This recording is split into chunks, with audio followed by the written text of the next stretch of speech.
शेवटचा निरोप समारंभ. आज आयुष्यात पहिल्यांदाच तिला इतकं मानपान मिळाला. असा मानपान मिळवण्यासाठी तिने पुन्हा जन्मा यावे असा विचार क्षणभर डोकावला.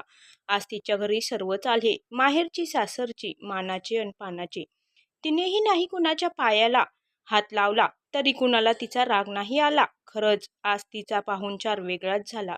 खरंच हा शेवटचा निरोप समारंभ थाटात पार पडला. ती आज पहाटे उठली नाही म्हणून कोणीच तिला अटकले नाही.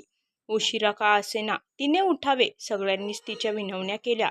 खरंच आयुष्यात असा क्षण पहिल्यांदाच आला. हा शेवटचा निरोप समारंभ थाटात पार पडला. नेहमी अटप म्हणून कटकट करणारा नवरा आज स्वतःच तिची तयारी करायला लागला. तिने त्याची आज्ञा पालन नाही केली तरी साश्रू प्रेमाने तिला भिजवू लागला. खरंच आयुष्यात पहिल्यांदाच नवऱ्याच्या मनाचा ठाव लागला. हा शेवटचा निरोप समारंभ थाटात पार पडला. तिची नवी साडी नेहमीच हसण्याचा विषय झाला. आज सर्वांनी तिला पैठणीचा आहेर दिला, खणखणत्या बांगड्यांचा चुडा भरला, तरी आज कुणाच्या डोळ्यात उपहास नाही दिसला. खरंच आयुष्यात पहिल्यांदाच तिच्या सौंदर्याचा गौरव झाला. खरंच हा शेवटचा निरोप समारंभ थाटात पार पडला. आज तिच्या डोळ्यात स्मित हास्य, दुसऱ्यांच्या डोळ्यात मात्र आसवाचं रहस्य.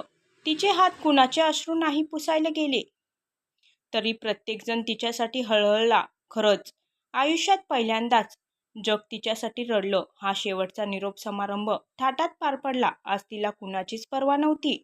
सगळ्या बंधनातून ती मुक्त होती. आक्रोश करून पुन्हा तिला बंधनात अडकवण्याचा प्रयत्न केला. आज पहिल्यांदा जगाला तिचा मोह झाला. खरंच हा शेवटचा निरोप समारंभ थाटात पार पडला. जिवंतपणी नेहमीच तिच्यावर जबाबदारी राहिली. थोडीशी चुकली तर तिला धारेवर धरली. आज सर्व त्यागून ती निर्धास्त झाली. तरी गुलाबाची शेज सजवून सर्वांनी तिची कदर केली. आज पहिल्यांदा काट्याशिवाय गुलाब तिच्या वाट्याला आला. खरंच हा शेवटचा निरोप समारंभ थाटात पार पडला. आज प्रत्येकाने तिचा सोहळा पाहिला. बाकी ती शांत होती. तिला पाठवणारा प्रत्येकजण घडला. घराचाही रडला, दारचाही रडला, पाठचाही रडला, पोटचाही रडला, लहानही रडला, मोठाही रडला. जेव्हा नवऱ्याने हंबरडा फोडला, मुलांनी एकच गलका केला, तेव्हा तिच्या स्त्रीपणाला खरा अर्थ प्राप्त झाला. खरंच हा शेवटचा निरोप समारंभ थाटात पार पडला.